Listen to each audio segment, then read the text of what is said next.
Medical Report 16-8, dated November 2nd, 2145. Patient 0432, a Private Steve Jensen of the UAC Darklight Armor Corps Division, expired yesterday at 1543. Private Jensen was suffering from paranoid delusions and full-blown dementia. Treatment was unsuccessful.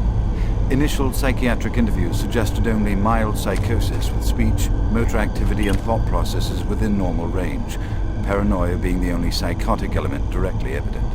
Reference interview G8A, Private Steve Jensen, October 18, 21.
Grant Baston, your Environmental Services Supervisor.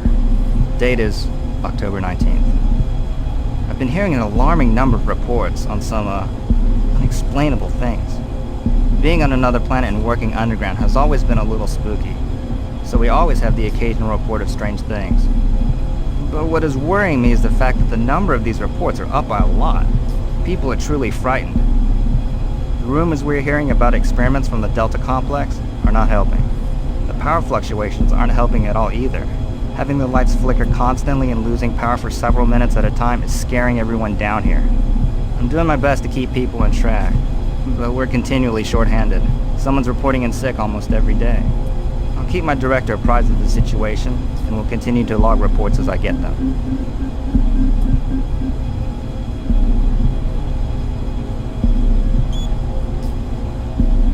As requested, the following is my initial feedback on my first trip through the portal. Private First Class Frank Cinders, dated October 15th, 2145.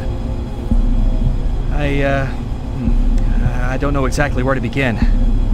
Obviously, I survived the first trip and feel no worse for the wear.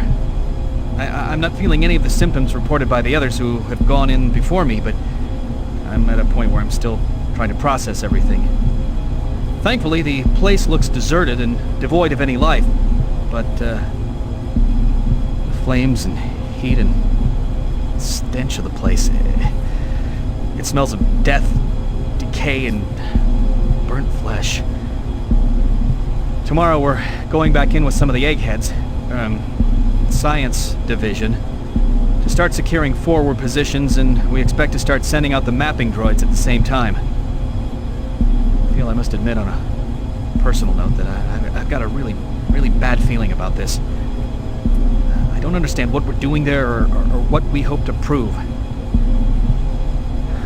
PFC Cinders, signing off.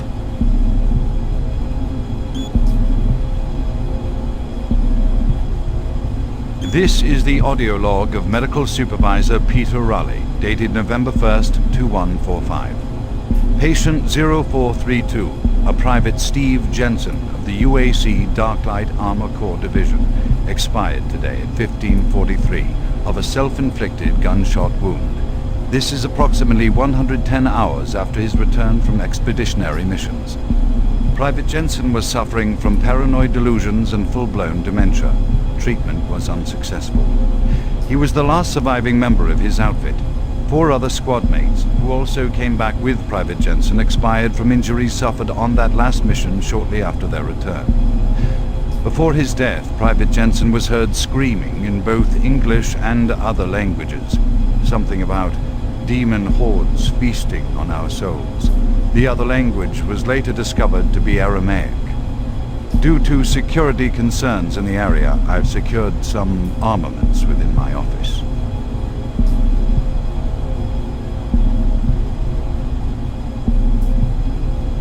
This is the audio log of Medical Supervisor Peter Raleigh, dated October 29th, 2145. We have exhausted all known forms of drug treatment in hopes of finding a way to abate this strange outbreak of dementia, and I have yet to receive any additional data from the psychiatrists back on Earth. Options are quickly dwindling. Approximately 80% of all extraplanar participants exhibit signs of mild neuroses within the first 48 hours after returning from their expeditions. Within 72 hours, 75% of patients exhibit extreme signs of paranoid delusion and violence. We have isolated these cases in hopes of finding the pathogen. As yet, we can find no biological contaminants that would lead to such drastic changes in cognitive processing. It seems that whatever this pathogen is, it attacks higher brain functions and only leaves more basal functions in the lower brain stem. We've witnessed that a high percentage of subjects lose ability for rational thought and communication skills, and then the physical changes become evident. Subjects in this group appear to atrophy. Skin pales, muscles become slack, bone, teeth, and fingernails become almost translucent, veiny sinews of their former selves. I have never seen anything like this in my career. Our observations continue.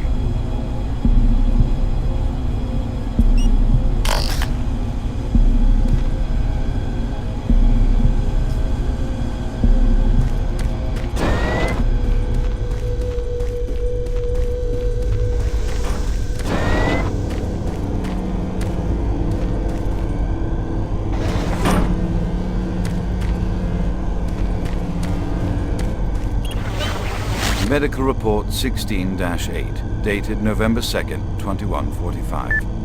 Patient 0432, a Private Steve Jensen of the UAC Darklight Armor Corps Division, expired yesterday at 15:43.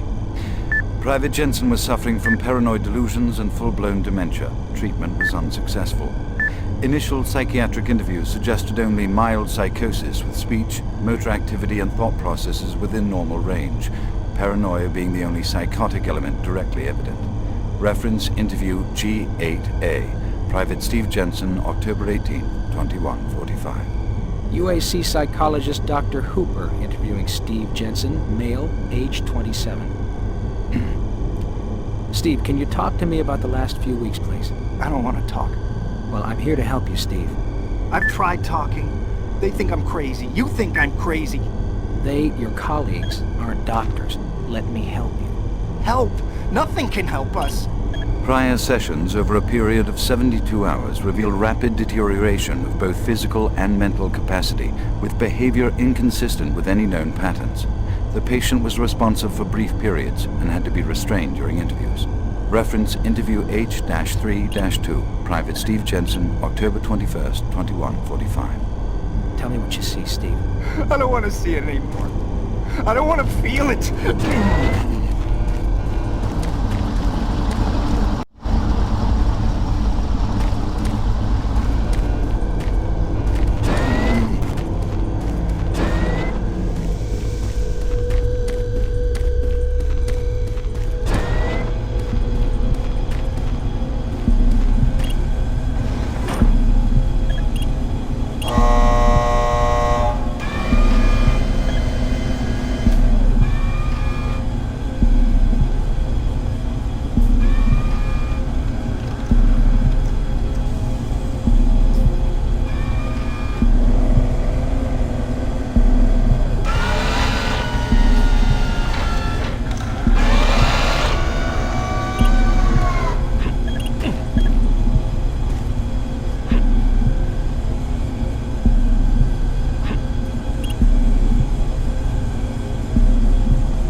Anon systems deactivated.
is running out.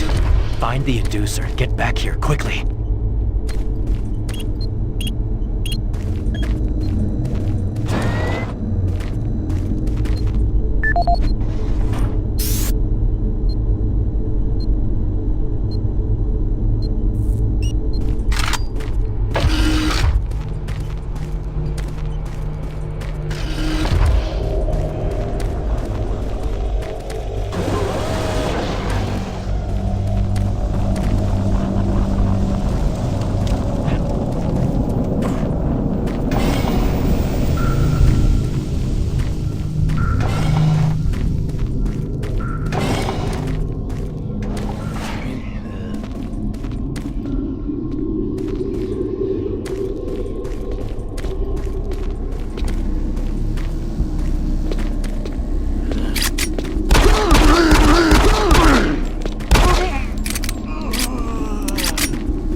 way through this part of the complex.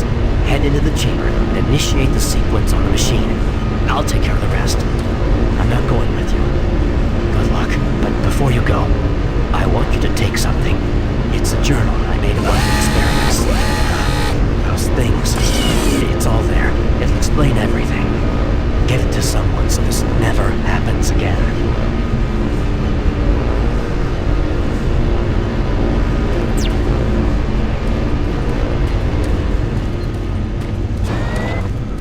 Decontamination process started. Decontamination complete. Have a nice day.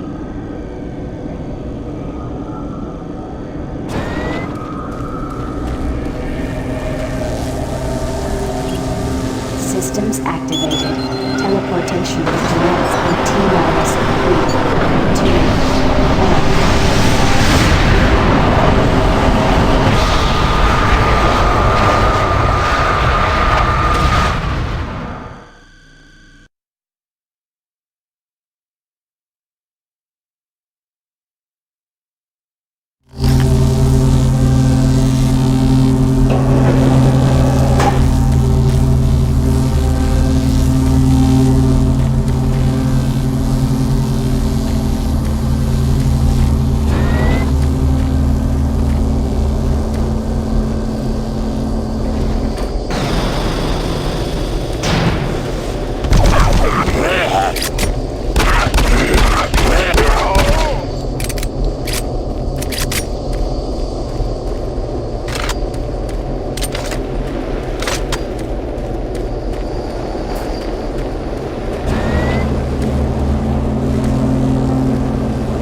You surprised me. I'm glad to see you. I would have hoped they would have sent more than just one guy, though. I've been studying one of the specimens we brought back to see if there's something physiological that would be a weakness, a way to stop them. I found nothing so far. Haven't had enough time. I'm gonna stay here and keep looking. It's the only thing I can do. There are combat supplies in the storage cabinet in the next room. The code is 624. I hope you can use it.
Welcome to the Delta Complex Stasis Chambers.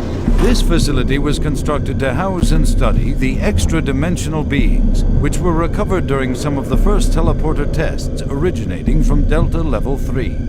While little is known about their native environment, the specimens appear to be carbon-based life forms with extremely high heat tolerances.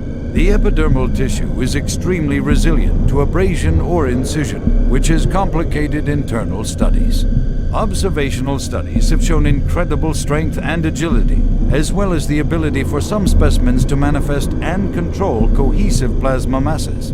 The method by which these plasma masses are created is yet unknown. It is believed that the specimens possess a rudimentary intelligence and social structure, as was demonstrated during the first tragic expeditions through the portal.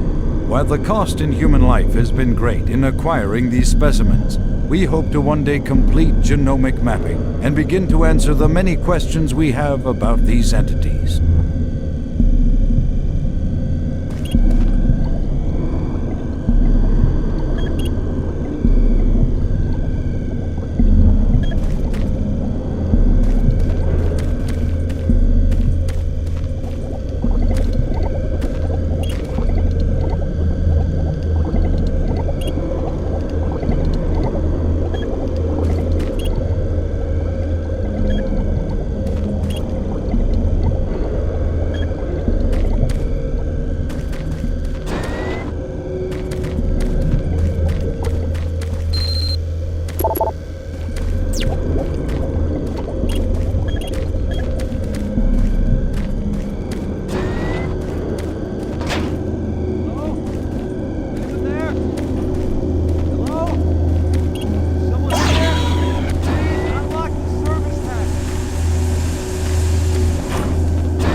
before you is a relic codenamed U1, or simply Soul Cube. It was discovered in 2104, located in a geographic region where UAC researchers have unearthed evidence of a long-lost civilization. We know nothing of this civilization other than they existed, and that they were all wiped out in some type of cataclysmic event, according to what we've been able to decode from stone tablets found throughout the ruins. What clues we have been able to piece together reveal a culturally advanced society whose technology can only be described as mystic, as evidenced by U1's strange characteristics. Efforts to further examine U1 have been futile. Mass spectrometer and radiation scanning methods have failed to provide reliable identification of the molecular makeup of this artifact. The object cannot be weighed, and in all tests we've been unable to determine its mass. All attempts to physically manipulate or open the artifact have been met with no success. We also have had no success in deciphering the symbols adorning U1. What we do know is that the thermographic readings are constant, unwavering temperature of 98.8 degrees Fahrenheit. Our research continues, and we hope that with continued investment and research, we can, one day soon, learn to exploit the technologies that make up U1.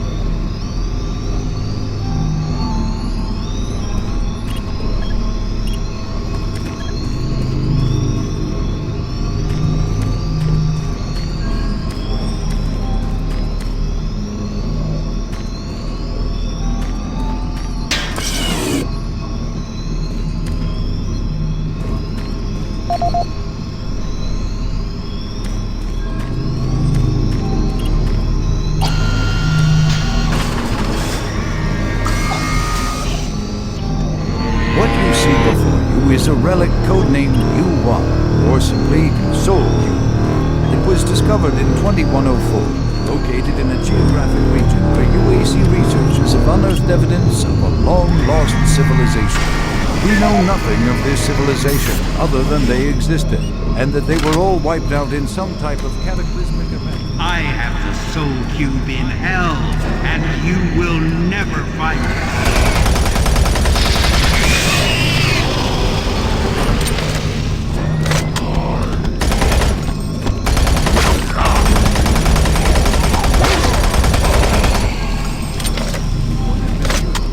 Spectrometer and radiation scanning. Reliable identification of the molecular makeup of this artifact. The object